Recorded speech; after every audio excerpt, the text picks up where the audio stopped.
Notre invité sur la ligne de front est l'honorable Assarid Ag Imbarkawan, deuxième vice-président de l'Assemblée nationale du Mali. Sans détour, l'élu de Gao met en cause la responsabilité totale du MNLA dans les atrocités, viols et amputations survenues dans les régions nord. Assarid est disponible au dialogue, mais au préalable, la justice doit être faite. Pour lui, pas de casque bleu au Mali avant la reconquête et l'élection. Il est au micro de Abbas Fambouri Traoré. Assarid, vous êtes un élu des régions du Nord, mais quel regard vous portez sur cette guerre qui nous a été imposée? Le regard que j'ai par rapport à cette guerre, c'est que c'est une guerre tout à fait regrettable.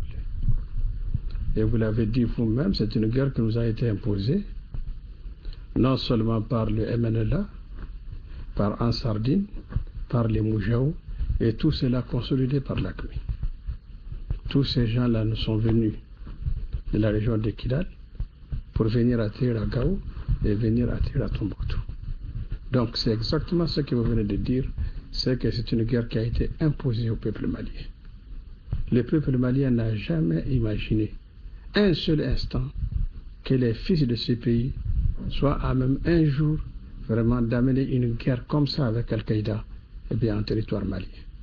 Donc c'est une guerre tout à fait regrettable. Et ceux qui ont amené cette guerre-là chez nous vont les regretter amèrement. Honorable MNLA, Ansardine, AQMI, qu'est-ce que représentent ces mouvements à vos yeux? C'est le MNLA qui a été le cheval de Troie d'Ansardine, du Moujaou et de l'AQMI.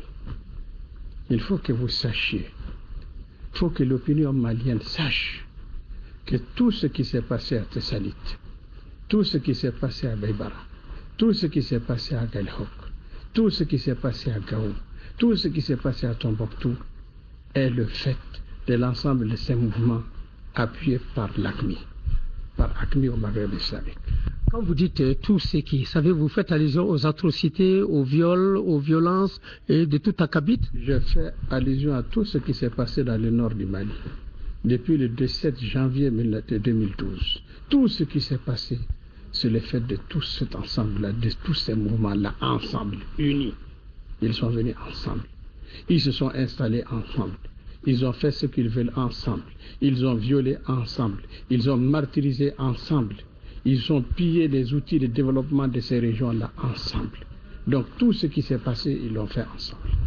Ils l'ont fait ensemble. Mais, honorable, les gens pensent que au niveau du pays, que c'est plutôt une guerre Touareg. Est-ce que ça, vous le partagez? Je ne le partage pas du tout. Vous savez, j'ai toujours demandé, dans les milieux les plus officiels, qu'on ne passe pas tout le temps à dire sur tous les toits que la rébellion est des Touaregs. La rébellion n'est pas une rébellion Touareg. Elle n'est pas une rébellion arabe. Elle n'est pas une rébellion des gens du Nord par rapport à des gens du Sud. Les médias internationaux sont partis jusqu'à dire qu'il y a un fossé entre les populations du Nord et les populations du Sud, ce qui est absolument faux. C'est absolument faux. Donc, ce qui se passe, c'est une rébellion qui nous a été imposée par un petit groupe de jeunes qui, pour la plupart, sont revenus de la Libye après tout ce qui s'est passé en Libye. Je vous dis très clairement que les gens du MNLA, aujourd'hui qui sont plus ou moins couverts par la France, il faut dire les choses très clairement, ne sont même pas représentatifs des populations de Kidal, a fortiori des populations du Nord. Quand on va jusqu'à écrire que ce sont les vrais représentants des populations du Nord, il faut que la communauté internationale comprenne que les populations les plus nombreuses dans le nord du Mali sont les populations Songoï, sont les populations Peul, sont les populations Bambara. Nous autres Touaregs et Arabes, nous sommes une minorité des populations qui vivent dans le nord du pays. Il faut que ça soit clair pour tout le monde. Donc, un groupe de jeunes Touaregs ne peut pas représenter l'ensemble des populations du nord, ne peut même pas représenter les populations de Kidal, la région de Kidal, a fortiori les populations du nord d'une manière générale. Il y a des organisations, des ONG, comme Human Rights, beaucoup d'ONG qui ont tiré sur la sonnette d'alarme. J'ai regardé une audition au niveau du Congrès américain. Audition au cours de laquelle il y a un certain nombre d'ONG qui ont dit très clairement à des responsables américains qu'ils ne comprennent pas pourquoi les gens caressent les MNLA dans le sens du poil. Alors que c'est les MNLA qui a commis toutes les bévues à Gao, qui a commis toutes les bévues dans tout le nord du Mali. Moi, j'étais là, j'ai écouté ces ONG-là. J'étais aux États-Unis d'Amérique. Et c'est exactement ce qui se passe aujourd'hui avec la France. En tout cas, ce n'est pas le langage de François Hollande. Ce n'est pas le langage de Laurent Fabius, qui est ministre des Affaires, heureusement, qui est le ministre des Affaires étrangères. Mais c'est le langage d'un lobby qui est là et qui est bien installé et qui parle, on ne sait au nom de qui ce lobby-là parle. Donc ce que je suis en train de vous dire là, c'est ce que j'ai dit au Parlement européen, c'est ce que j'ai dit à l'Assemblée parlementaire paritaire ACP Union européenne, c'est ce que j'ai dit aux Nations Unies, c'est ce que j'ai dit partout où j'ai eu l'occasion de parler. Honorable Assarid, et ceux qui douteraient de votre sincérité, à quoi répondiez-vous? Je n'ai absolument rien à leur dire. Vous savez, quand quelqu'un doute de votre sincérité, mais il n'a qu'à avoir son opinion. De toutes les façons, l'histoire jugera chacun d'entre nous. L'histoire est une roue qui tourne et qui est indépendante de la volonté de qui que ce soit. Ce que moi j'ai fait pour mon pays, ce n'est pas aujourd'hui que j'ai commencé à le faire. Je l'ai fait depuis 1900, j'ai commencé à le faire depuis 1991, depuis la première rébellion. Et je voudrais simplement, à ce sujet, que vous puissiez interroger le professeur Alinou Diallo, avec lequel j'ai travaillé pendant 10 ans sur cette question.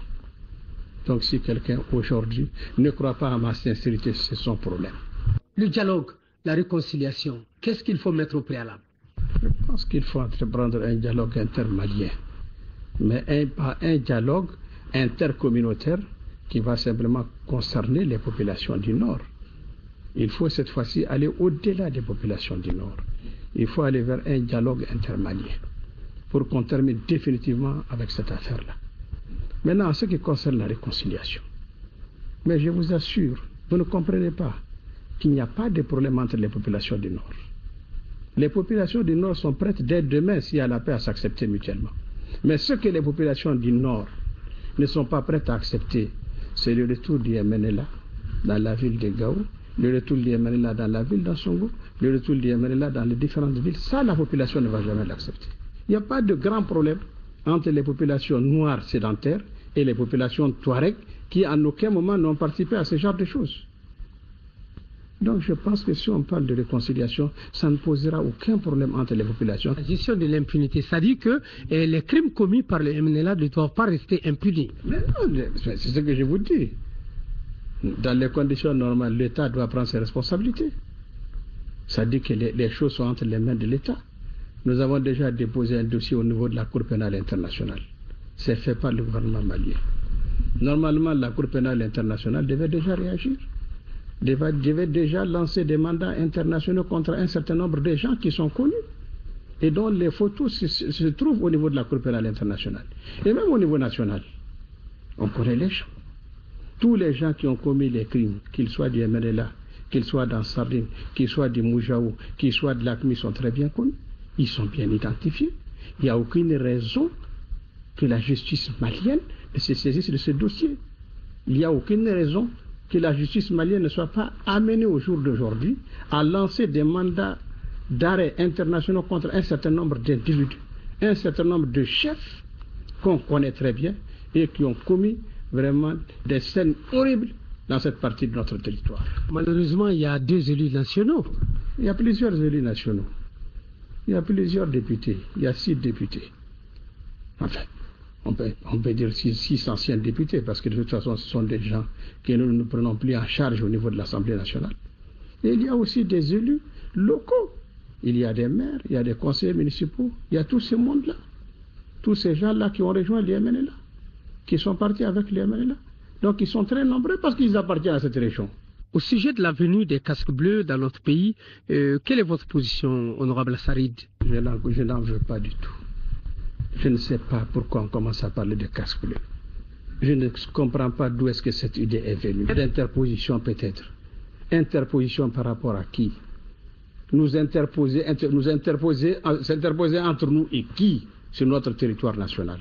Je pense que la résolution 2085 est très claire. Le premier objectif, c'est de récupérer l'ensemble du territoire malien. Tous les territoires maliens. d'assurer l'unicité du territoire malien. Procéder à des élections. Procéder à des élections transparentes et crédibles. Sécuriser tout le territoire malien.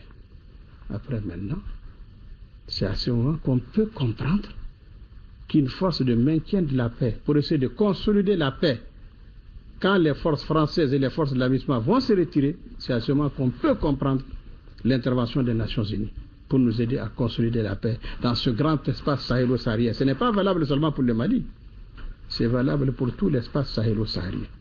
Mais au jour d'aujourd'hui, je pense très sincèrement qu'on n'a pas besoin de casque bleu. On a besoin de renforcer la MISMA. On a besoin que nos alliés français aillent jusqu'au bout de leur mission pour nous permettre de récupérer l'ensemble de notre territoire, l'intégrité de notre territoire et nous aider à aller vers des élections transparentes et crédibles. Voilà ce dont on a besoin. Honorable Assarid, on vous remercie et merci de nous avoir entretenus sur ce que vous savez et sur la passion que vous avez pour votre pays. Que Dieu vous garde, Assarid. Merci.